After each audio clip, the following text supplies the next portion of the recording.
Mas falar sobre família é algo muito fácil de você achar correspondência no seu público, porque todos nós aqui somos família. Você faz parte de uma família.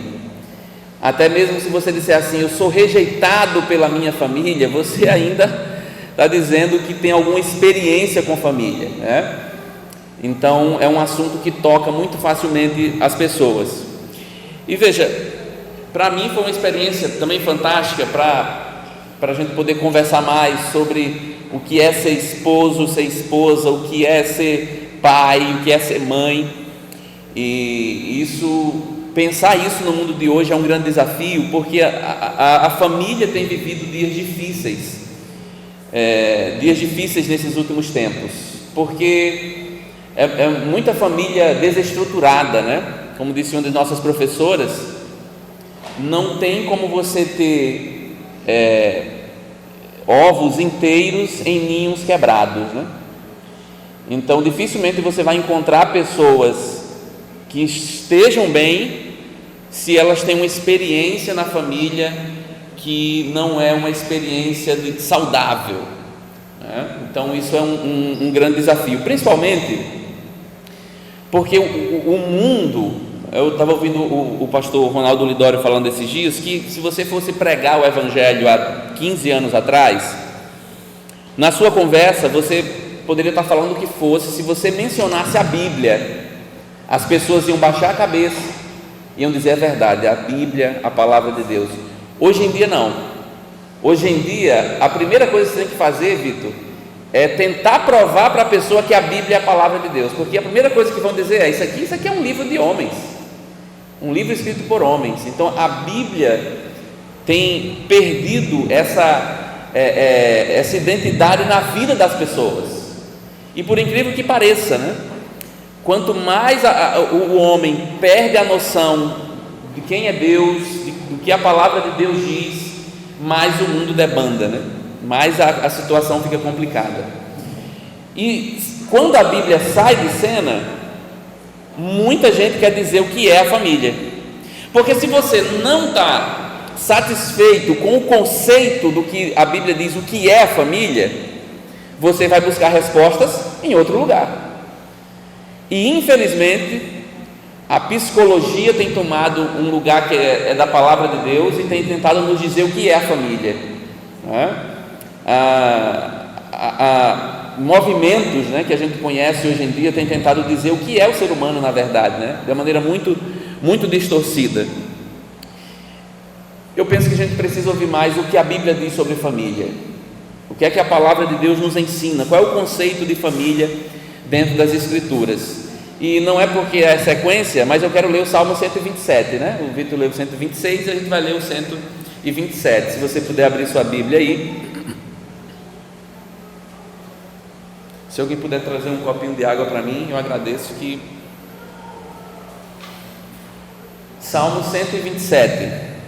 Eu vou ler na nova versão transformadora, vai ser um pouco diferente aí da sua, muito provavelmente, mas dá para acompanhar. Salmo 127. Todos acharam? Diz assim: se o Senhor não constrói a casa, o trabalho dos construtores é vão. Se o Senhor não protege a cidade, de nada adianta guardá-la com sentinelas. É inútil trabalhar tanto, desde a madrugada até tarde da noite, e se preocupar em conseguir o alimento, pois Deus cuida de seus amados enquanto dormem. Os filhos são um presente do Senhor, uma recompensa que Ele dá. Os filhos que o homem tem em sua juventude são como flechas na mão do guerreiro. Feliz é o que tem uma aljava cheia delas, não será envergonhado quando enfrentar seus inimigos às portas da cidade. Vamos orar? Senhor, estamos aqui diante da Tua palavra, dentro desse texto sagrado, e ele pode ser apenas mais um texto, se quisermos mergulhar nele com a nossa própria força, com a nossa própria vontade ou com os nossos instrumentos. Mas, Senhor, nós queremos declarar a nossa dependência do Senhor e pedir que o Teu Espírito nos guie ao entendimento dessa palavra, ao entendimento do que o Senhor quer nos dizer através dela. Espírito Santo de Deus, Você tem toda a liberdade entre nós e o nosso coração, que o nosso coração se encontre como uma terra fértil, onde o Senhor vai fazer germinar essa semente que é a Tua palavra, Pai, em nome de Jesus, amém. Vamos lá, eu quero que você pegue sua Bíblia aí agora, você vai virar uma página e vai chegar no Salmo 120. Pensa aqui comigo, do Salmo 120 ao Salmo 134, são cerca de 15 salmos, nós temos o que nós chamamos de salmos de romagem. O que são salmos de romagem? Romagem vem da palavra romeiro, né? A gente conhece muito bem aqui no Nordeste os romeiros, que saem daqui e vão lá para Juazeiro do Norte, ou vão para outras cidades consideradas santas, para fazer a sua peregrinação espiritual. O povo de Israel também tinha a sua peregrinação espiritual. Eles precisavam ir para Jerusalém. Todos os judeus precisavam ir para Jerusalém pelo menos 3 vezes no ano. Eles precisavam ir na Páscoa, no tabernáculo, festa dos tabernáculos e na festa de Pentecostes. E enquanto eles caminhavam em caravanas, como bem conhecemos hoje, eles iam declarando a palavra de Deus e eles iam cantando a palavra de Deus. E aprove a quem organizou o texto sagrado deixar aqui para nós essa janela do Salmo 120 ao Salmo 134, para que a gente soubesse o que os judeus cantavam. Olha que interessante, né? Eles cantavam esses salmos aqui. Estudiosos dizem que esses 15 salmos, eles estão estruturados de 3 em 3. Então, por exemplo, eles cantavam o 120, 121 e 122. Depois o 123, 124, 125. Depois 126, 127 e 128. Se você olhar a estrutura do salmo, o primeiro, nessa tríade, né, de 3 em 3, o primeiro fala sobre um problema. Por exemplo, o Vitor leu aqui o Salmo 126. Olha o que diz o versículo 4 do 126: restaura, Senhor, nossa situação. Um problema. Então o Salmo 126 apresenta um problema. Eles estão felizes porque eles voltaram de Sião. Ele está contando a história de Israel. Os salmos são as histórias de Israel cantadas, né? Eles dizem assim: nós voltamos para Sião, mas estamos tristes. O Senhor fez muitas coisas por nós, mas estamos tristes. Senhor, restaura-nos. Eles querem a restauração da nação. No 127 você tem a confiança, a declaração de confiança. E no 128 você tem o triunfo. Então todos esses salmos, do 120 ao 134, estão estruturados de 3 em 3. Depois você pode ler de 3 em 3, que você vai entender melhor. Mas por que eu estou falando isso aqui? Porque o 127, esse salmo que a gente leu, está ligado ao Salmo 126 e ele está ligado ao Salmo 128. Então esses 3 salmos estão interligados. Enquanto o 26 pede a restauração, o 127 vem com a declaração dessa confiança. Mas veja, olha o que eles pedem: Senhor, restaura a nossa sorte, né? Restaura, Senhor, a nossa situação como nação. Nós somos uma nação e precisamos da tua restauração. Agora eu pergunto a você: do que é feita uma nação? De pessoas.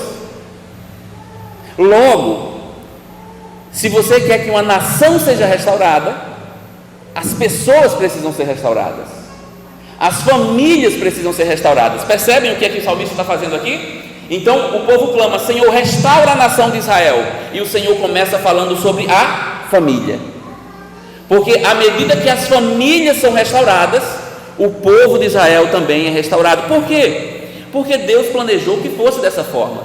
Como eu falei, nenhum ser humano vem ao mundo sem auxílio, ele não vem sozinho. Então, quando o povo pede para que a nação seja restaurada, Deus vem com a resposta de como você pode estruturar a sua família. Irmão, se uma nação quer ser forte, ela precisa ter famílias fortes. O que é que faz uma nação ser poderosa? À medida em que ela investe nas famílias, à medida em que ela percebe a sua família. Agora pensa aqui comigo, você consegue ver como as famílias estão sofrendo no mundo que a gente vive? Eu vou dizer uma coisa para você: Isso é resultado da forma distorcida como temos olhado para ela e de como a nossa nação tem pensado sobre ela. Qual é o nosso pensamento sobre família?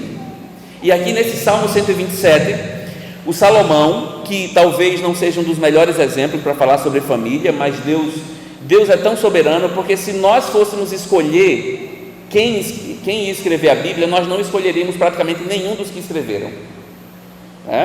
Mas Deus, em sua soberania, nos permite ter agora em mãos esse Salmo de Salomão, esse ensino de Salomão. E ele trata de três coisas. Ele começa falando de construções, ele fala de segurança e ele fala de criação de filhos. Esses três temas aparecem nesse Salmo.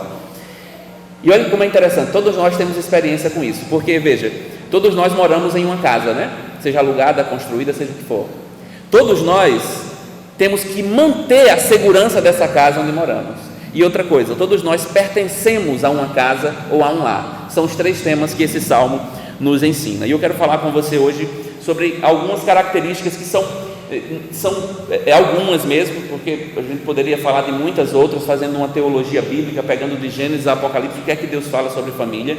Mas eu quero ver com você o que esse texto tem a nos ensinar quando ele fala sobre família. Veja, no primeiro versículo, o Salomão diz assim: se o Senhor não constrói a casa, o trabalho dos construtores é vão.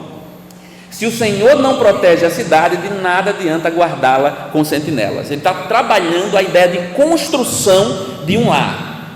E você pode pensar isso de maneira literal, porque Salomão foi um construtor. Você pode ver que lá no livro de 1 Reis, que ele foi um cara que construiu muitas coisas, inclusive é o construtor do templo e constrói também ali naquela mesma época palácios e reconstrói a cidade. Se você olhar um pouco no mapa de Jerusalém, Salomão amplia a cidade de Jerusalém, ele dobra a cidade de Jerusalém, porque ele era um cara que construía muito. Mas que construção é essa que o Salomão está falando? Ele diz que é em vão você tentar construir alguma coisa se o Senhor não for o construtor. Essa construção de um lar, construir um lar não é algo que se faz na força do braço. Quero que você pense sobre isso. Construir um lar não é coisa que se faz na força do seu próprio braço, porque todo ser humano tem o sonho de construir uma família, gente. Pode ter certeza disso. Repito, o mundo que a gente vive está totalmente distorcido a ponto de muitos pensarem que não precisam de uma família, mas eles só vão perceber o quão estão errados quando estiverem na sua velhice em plena solidão e vão perceber o grande mal que causaram, tá? Então a ideia de família, pensa aqui comigo, não é uma ideia humana. Família não é uma ideia humana. A Bíblia relata que Deus olhou para Adão e viu que ele necessitava de companhia. Não foi Adão que chegou para reclamar de Deus: Senhor, eu estou aqui sozinho, esse negócio não dá certo. Não, foi Deus que viu aquela necessidade. Então a família não é uma ideia de homens, é uma ideia de Deus. Mas, mais do que isso, o Salomão também diz assim: é em vão você tentar proteger a cidade se o Senhor não protegê-la. Ou seja, Deus que instituiu uma família, e agora ele está dizendo: quem mantém a família também é Deus. Nós não precisamos de Deus só para constituir, mas precisamos de Deus também para manter a família. Não é o ser humano que mantém a família, porque quem mantém a família é quem teve a ideia de criá-la, que foi Deus. Então vamos ver o que é que o salmista está nos ensinando aqui. Se você tentar, sem a ajuda de Deus, construir ou manter uma família, você vai falhar. O que nós precisamos saber sobre família não se aprende na conversa com os amigos. E é um lugar perfeito para o mundo. É na roda de amigos que as esposas são desvalorizadas. É na roda de amigos que os filhos são tidos como um lixo. Percebe a nossa cultura? Que adultos estão reunidos, então as crianças são longe daqui. Nós precisamos aprender sobre família da fonte, diretamente de Deus, diretamente das Escrituras. É só Deus que pode nos dar direção para essa família.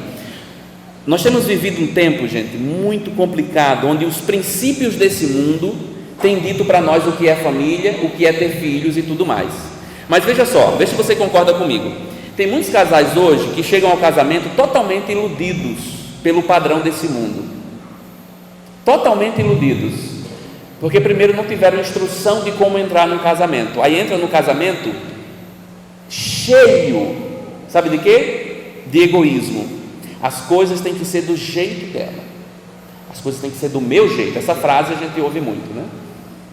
Se não acontecer do jeito dela, do jeito dele, não vai. Outra coisa, hedonismo. Quem já ouviu falar dessa palavra? Hedonismo. Guarda essa palavra aí, porque por mais que você não tenha escutado ela, você vive ela e vê muito ela. O hedonismo é o desejo exagerado pelo prazer. O que importa é aquilo que me faz bem. Você já viu assim, né? Se te faz feliz, se te faz bem, por que não fazer, né? Assina Satanás, é ele que diz isso. Se te faz bem, por que você não vai em frente? Essa é a nossa cultura. Logo, se você está se sentindo pressionado no casamento, né? Esses dias eu estava ouvindo uma história, eu nem lembro onde era, mas eu vou falar assim mesmo, correndo o risco de ter sido aqui mesmo, e apenas você conhece quem é, mas eu vou falar assim mesmo. O cara casou. Não foi aqui, vou falar. O cara casou, e na casa dele ele não fazia nada. Ele chegava em casa, né, ia jogando as roupas para um lado e para o outro, depois a mãe ia lá catando para lavar, e estava lá a comida na mesa e tal.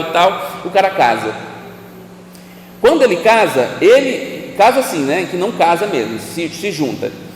E aí a esposa trabalhava e ele também trabalhava. Então quando chegava em casa, os dois cansados, ele não tinha a mamãe para recolher todas as roupas, né, que ele deixava pela casa. O que é que ele faz então? Ele diz: fulano é muito chata, eu vou voltar para a casa da minha mãe, e ela volta para a casa da mãe dela. Por quê? Porque o que importa é que eu esteja bem. Percebem? Essa é a nossa cultura. Aí entra outra coisa, o relativismo, né? Quem já ouviu assim, se não der certo, separa. Gente, isso é uma mentalidade diabólica, tá? Se você ouviu isso por aí, ou se já falou alguma vez, saiba que você foi inspirado por Satanás, porque é ele que pensa dessa forma. Não é assim que Deus pensa. Veja, quando a gente tenta discutir ou construir uma família sem a dependência de Deus, nós vamos depender desses princípios do mundo. E o mundo não tem saída para o individualismo, para o hedonismo, para o relativismo. Paulo diz assim, o bem que eu quero fazer, esse eu não faço. Eu até queria não ser egoísta, mas esse é um mal que está em mim, que às vezes eu não consigo lidar com ele. Eu nem queria ser tão hedonista dessa forma, mas é um mal que está em mim. Veja, casar, gente, casar é você incluir a vida, incluir na sua vida uma outra vontade que não é a sua. Isso é difícil para um mundo como o nosso, que nos diz que as nossas vontades têm que ser satisfeitas a qualquer custo. Aí você chega no casamento, tem uma outra vontade que não é a sua, e você vai ter que conversar sobre aquilo. Uma pessoa com uma cultura totalmente diferente da sua. Casar é você esquecer de si mesmo e dedicar-se ao bem da outra pessoa. Casar é um compromisso inquebrável, porque casamento diante de Deus não é um contrato onde eu faço tal coisa se você fizer tal coisa. Essa é a estrutura de contrato. Num contrato você só faz algo se o outro fizer, mas numa aliança não. Essa é a grande diferença do contrato para a aliança. Na aliança você faz o que tem que fazer, independente do que o outro está fazendo. Olha que coisa é o casamento, que enrascada você se meteu aí, né? Isso é o casamento, e muita gente não está disposto a fazer isso no nosso tempo. Então, percebem que manter uma casa, se o Senhor não construir a casa, se o Senhor não protege a casa, em vão a gente trabalha. Por quê? Porque família é coisa séria. Família não é brincadeira. Veja, o salmista não está dizendo assim: vocês não precisam fazer nada, Deus vai fazer tudo. Ele não fala isso. Ele diz que o seu esforço sem a ação de Deus é nada. Ele está dizendo, em outras palavras, você precisa fazer a sua parte, mas você não pode achar que é você que constrói, que é você que mantém sua família. Se o Senhor não construir a casa, se o Senhor não guardar a casa, nós não podemos fazer isso. Então aqui um primeiro sustento da família, que é essa dependência de Deus, que o salmista nos traz. No versículo 2, veja, ele diz assim: é inútil trabalhar tanto desde a madrugada até tarde da noite e se preocupar em conseguir o alimento, pois Deus cuida de seus amados enquanto dormem. Aqui o Salomão está falando de um aspecto muito importante da vida, que é o trabalho. É um aspecto tão importante que às vezes a gente exagera nele.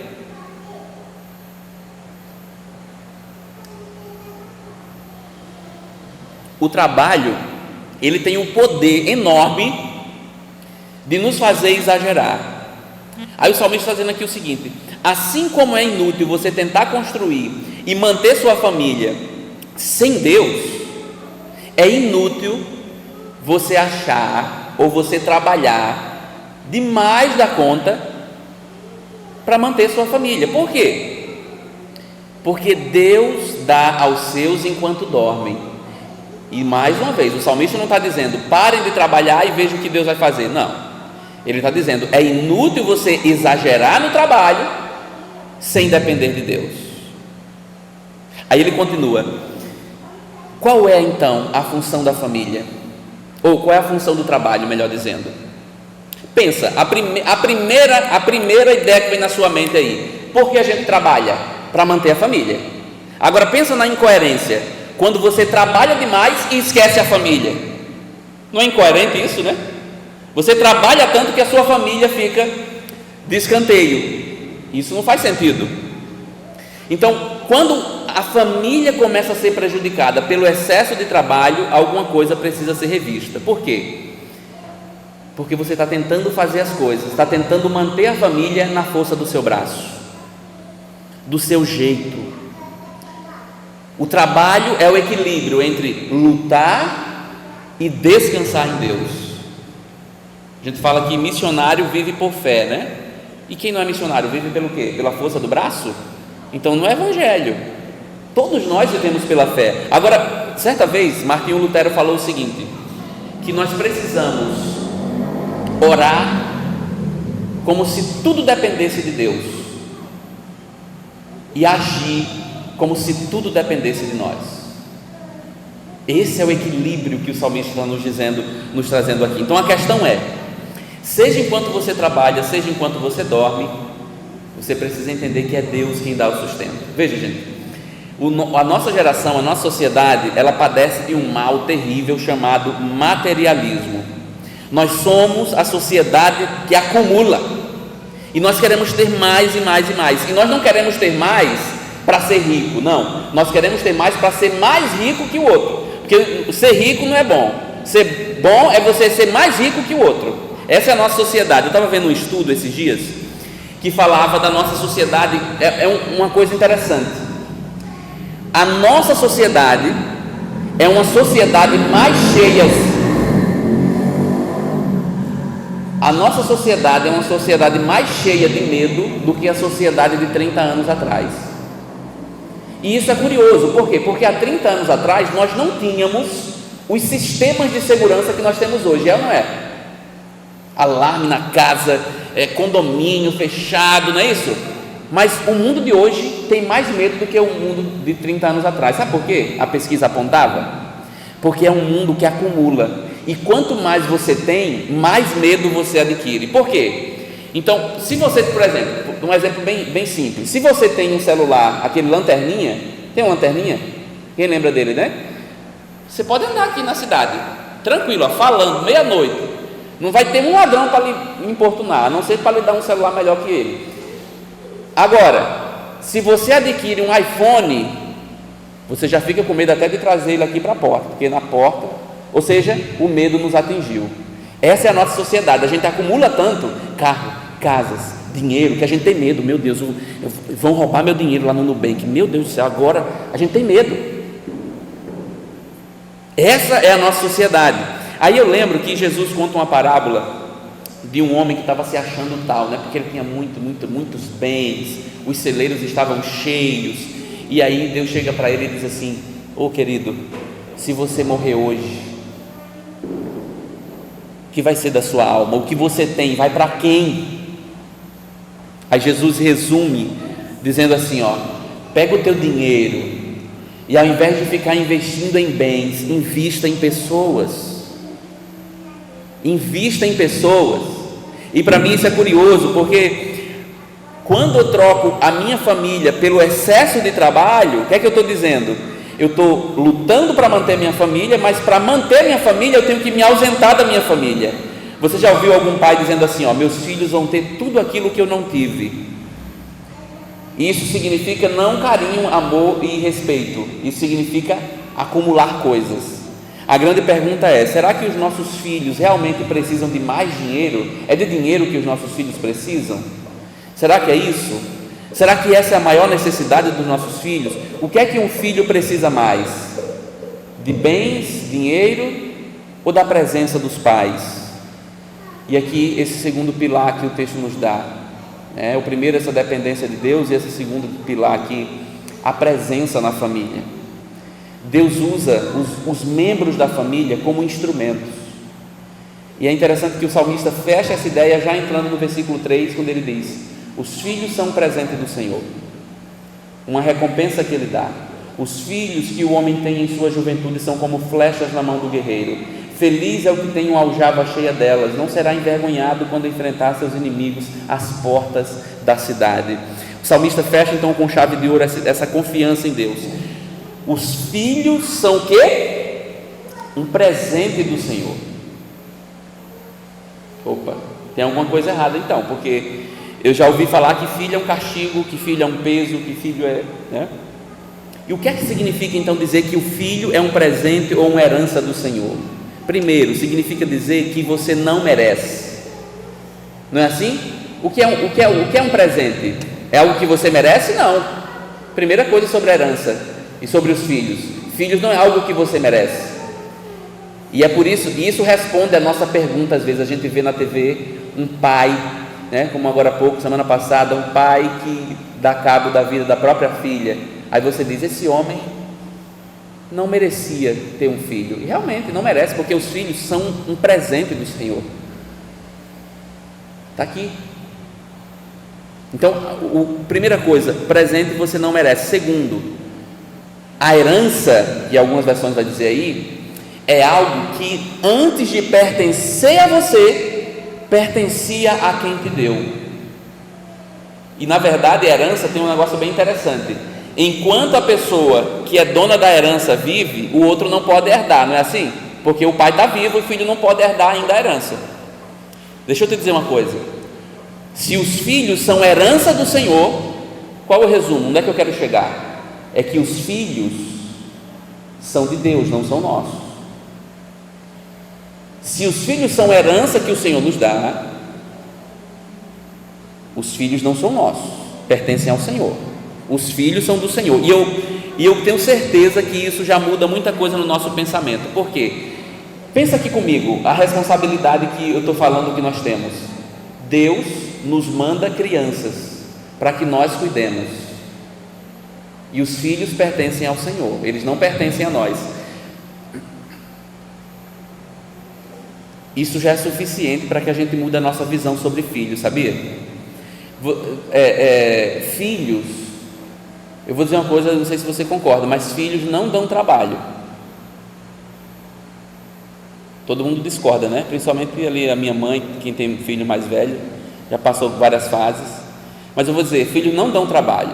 Os filhos são o nosso trabalho. Se você recebe uma criança do Senhor, é porque Ele te deu uma tarefa para a vida toda. Os filhos são do Senhor e Ele te deu um filho. As crianças não dão trabalho, elas são o nosso trabalho. Sabe por quê? Imagina um cara que é bem sucedido, ele tem um bom emprego e ele tem muito dinheiro, termina a vida dele com muito dinheiro, mas os filhos se perderam nas drogas. Que satisfação ele vai ter na vida? Me fala. Nenhuma. Mas o cara pode chegar na velhice pobre, mas se tiver filhos honrados, ele vai se sentir rico. Por quê? Porque os filhos não dão trabalho, eles são o nosso trabalho. E se a gente faz o nosso trabalho bem feito, a gente vai encontrar satisfação na vida. Os filhos são bênção do Senhor. Os filhos não podem ser vistos como um peso. Se a gente olhar para a estrutura da família que foi criada por Deus, os seres humanos existem para criar outros seres humanos, gente. Foi dessa forma que Deus projetou a humanidade. Olha para a história de Israel, lê isso aqui.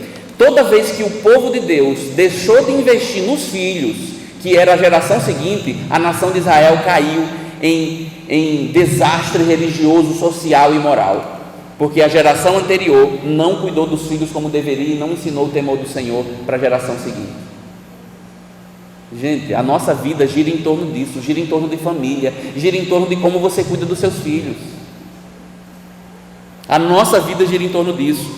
Deus projetou a família dessa forma, e a gente não tem como fugir dessa verdade de maneira alguma. A grande questão, né, como diz um amigo meu, um pastor amigo meu, é fácil criar filho dos outros, né? É muito fácil criar filho dos outros, mas quando chega a nossa vez, a gente tem um grande desafio, a gente vê o que realmente é. Mas veja, o salmista sabe que criar filho não é fácil. O salmista sabe muito bem. E Salomão vinha de uma casa muito conturbada, porque a gente idolatra Davi em muitos dos nossos estudos, mas Davi era um cara que teve seríssimos problemas na família. 2, 3 filhos tentaram dar o golpe de estado para tomar o poder da mão dele. Um filho matou o outro queria matar o outro. Era uma guerra entre aqueles filhos de Davi. E Salomão está falando desse contexto. Ele está dizendo: eu vou dizer para vocês como é difícil criar filhos, ou como é difícil, conduzir. Ele diz que os filhos são como flechas na mão do guerreiro. Você imagina a cena? O cara com arco e com a flecha. É imponente, não é? O cara aqui, Robin Hood aqui com a flecha atingindo seus inimigos. Agora dá um passo atrás e pensa comigo o trabalho que deu para esse cara estar com esse arco e com essa flecha. Ele tem que encontrar a madeira, cortar nos tamanhos certos, nivelar as madeiras, afinar as pontas. Não existe flecha sem um trabalho duro por trás. É a isso que Salomão compara a criação de filhos. É um trabalho penoso. Veja, o salmista usa a figura de um homem que tem muitos filhos na sua juventude. Essa aqui está muito arraigado na cultura hebraica, na verdade, e a gente nem entende direito o que ele está querendo dizer. Mas olha só, quando ele fala sobre filhos aqui, ele está falando de uma época, de uma cultura onde ele previa que os filhos iam crescer e ia cuidar da família. Eles moravam todos muito próximos uns do outro. Então, hoje era uma criança, mas daqui a 20 anos era um homem jovem, aquela criança, enquanto o pai era um velho. Então, hoje o pai protege o filho para que daqui a 20 e 30 anos o filho proteja o pai. Então, veja, Salomão está dizendo: é difícil criar filhos, mas quanto mais filhos você tem, mais segurança você vai ter lá na frente. Porque se algum vizinho tentar tomar as suas terras, os seus 43 filhos vão em cima dele, né? Então o cara que tinha 2 filhos, como é que ia livrar o ataque da fazenda dele de 150 pessoas? Então essa é a ideia do salmista: quanto mais filhos, mais proteção você tem. Então, em um primeiro momento, pensando no que é a criação de filhos, os filhos demandam muito trabalho, gente. Isso é natural, cuidado, proteção, mas em breve somos nós que vamos precisar desse cuidado. Essa é a vida, essa é a dinâmica da vida. Então os filhos entram na família dando muita despesa, ele muda a rotina, mas com o passar do tempo se tornam úteis dentro da família. E mais que isso, tem um elemento que para nós não faz muito sentido hoje, mas até 40 anos, 50 anos atrás isso fazia mais sentido do que hoje. O que o Salomão tem em mente é a ideia de que uma família é perpetuada a partir dos filhos. Então, imagina a família Joaquim. Existia um orgulho da família Joaquim. Então, a família Joaquim tem que se perpetuar. Quanto mais filhos, melhor, porque vai ser longe. A família Joaquim vai longe. A gente pensa pouco sobre isso hoje, né? Infelizmente, mas nessa época a cultura falava muito sobre isso. Os filhos como essa extensão dos pais. Agora pensa aqui comigo, qual é a visão da nossa sociedade sobre filhos? Tem uns 3 anos que o comediante Fábio Porchat, ele falou assim: filhos são um inferno. Ele deu essa declaração, né, dentro de uma entrevista. Eu lembro que um colega meu, o André, André Costa, lá nas redes sociais, ele tem um trabalho muito bom com famílias, falando sobre famílias. Ele diz assim que, ele complementa essa frase, ele diz assim: filhos são o inferno dos egoístas. Filhos são o inferno dos egoístas. Você já parou para pensar, né? Irmão Jefferson, minha mãe, meu pai, né? Talvez vocês tenham mais noção disso, Neide também. Quando você tem uma criança, parece que os dias não passam, né, Josi? A semana é longa. Mas pergunta para a mãe, para a Neide, o tempo que os filhos ficam em casa é tão curto. 20, 25 anos no máximo. Isso, passa que a gente nem percebe. Daqui uns dias está aqui, os nossos filhos saindo de casa e a gente vai ficar. A gente fica. Porque os filhos conosco têm um prazo de validade. Claro que hoje também tem algumas exceções, né? Deixa eu dizer uma coisa: os filhos vão ser aquilo que a gente ensina, mas não o que a gente ensina com as palavras. Eles vão ser aquilo que a gente ensina com o que a gente é. Eles aprendem muito mais com o que a gente é do que com o que a gente fala. E isso é dureza, viu? E isso é dureza. Porque a questão não é se você vai ensinar ou não os seus filhos, mas é o que eles vão aprender com aquilo que você é. E Deus criou o ser humano com a capacidade de aprender com as rotinas, e as crianças são ótimas nisso, viu, gente? Eles aprendem rapidinho. O nosso comportamento fala muito. Se a gente não se dedicar para preparar os nossos filhos, alguém vai fazer isso, pode ter certeza. A gente ouvia muito assim, eu ouvia muito isso, né? Não, eu tenho que preparar o futuro do meu filho, por isso que eu trabalho exageradamente, eu tenho que preparar o futuro do meu filho. Os filhos não precisam que a gente prepare o futuro deles, os filhos precisam que nós preparemos eles para o futuro. Isso faz muita diferença, isso é muito diferente. Você não tem como controlar as coisas, você não tem como controlar os passos dos seus filhos. Os filhos são extensão de nós, eles estão aprendendo, e quanto mais você investe nisso de maneira intencional, o quanto antes a gente largar a ideia de que filho é um peso, uma pedra no sapato, mais a gente vai conseguir obedecer a ordem do Senhor através do apóstolo Paulo, quando diz: pais, instruam seus filhos no temor do Senhor. Enquanto nós acharmos que filho é um peso, um lixo desprezível, a gente vai ver de maneira errada aquilo que a Bíblia nos diz. Então, um terceiro pilar, essa intencionalidade. Então Salomão nos traz isso. A Bíblia, como manual que é, o manual da família, o manual da vida, nos diz aqui nesse Salmo 127, primeiro, só podemos construir e manter uma família na dependência do Senhor.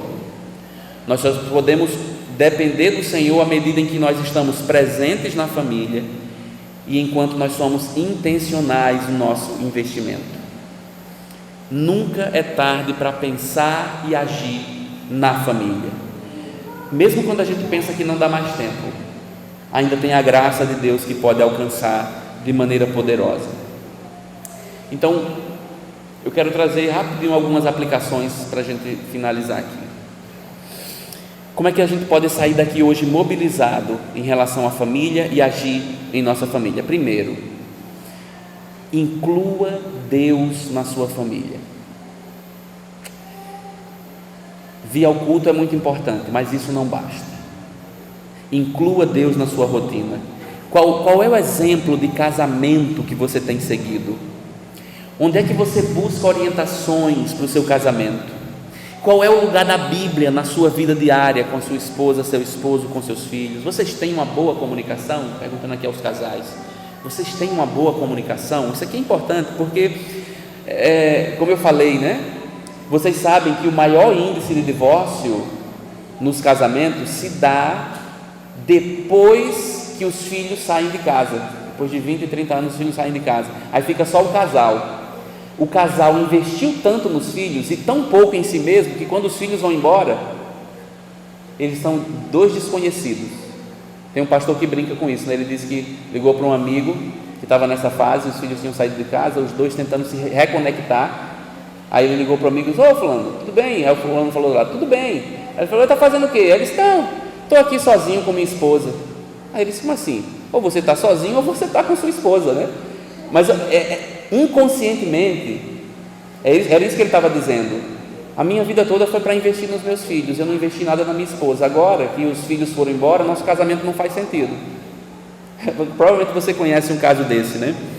Então, no casamento, gente, pensa uma coisa: no casamento, o seu esposo ou a sua esposa não é um rival seu, não é um rival. Eu vou lhe dizer por que tem muitos problemas entre vocês. É porque você casou com um pecador, você casou com uma pecadora. E sabe o que um pecador sabe fazer? Pecar. É por isso que vocês brigam tanto, sabia? Porque você casou com um pecador. Ore mais por sua família, por seu casamento, busque depender de Deus. Segunda coisa, seja mais presente em sua família, o máximo que você puder. O que o seu filho mais precisa, o que a sua filha mais precisa, o que seu esposo, a sua esposa mais precisa é de você. Eu tenho certeza que você conhece crianças que sobreviveram em lares que não tinham muito luxo. Viveram, e estão até bem hoje, mas em lares onde não existia harmonia e existia ausência dos pais, pode ter certeza que os problemas são maiores. Como é que você pode equilibrar trabalho e casa? Ore sobre isso, pense sobre isso. Como é que você pode ser mais presente? Por último, mude urgentemente a sua percepção do que é ter filhos. Primeira coisa, crianças não são pequenos adultos. Às vezes eu me vejo lidando com minhas filhas e eu cobro coisas delas como se elas fossem adultas. Como é que eu posso cobrar de Linda, que tem 7 anos, que ela haja como um adulto de 25? Tem alguma coisa errada nisso? Você não pode, quando você chega na empresa, você não acha injusto se você chegasse na sua empresa, primeiro dia de trabalho, e o patrão demitisse você porque você não sabe trabalhar com aquela máquina? Não é injusto isso? Por quê? Porque o patrão tem que ensinar como mexe com aquela máquina. E às vezes a gente lida com as crianças como se elas fossem adultos. Eles não são adultos, chegaram no mundo há pouco tempo. Crianças não dão trabalho, eles são o nosso trabalho, elas são o nosso trabalho. Aproveite cada momento, ore para que Deus coloque no seu coração um amor incondicional por seus filhos. Lute e trabalhe por eles, pois eles são um presente de Deus, eles pertencem a Deus e não a nós. Amém? Eu oro para que o Senhor nos ajude a captar cada um dos ensinos desse salmo em nossa vida, no nosso casamento, na nossa vida familiar, em tudo que a gente tem vivido, para a glória dele, para o louvor da glória dele. Amém? Vamos orar? Obrigado, Senhor, pela tua palavra e por não nos deixar sós nesse mundo, dependendo de nós mesmos, da nossa própria vontade. Reconhecemos que dependemos do Senhor e não temos para onde ir sem o Senhor. Nos ajude.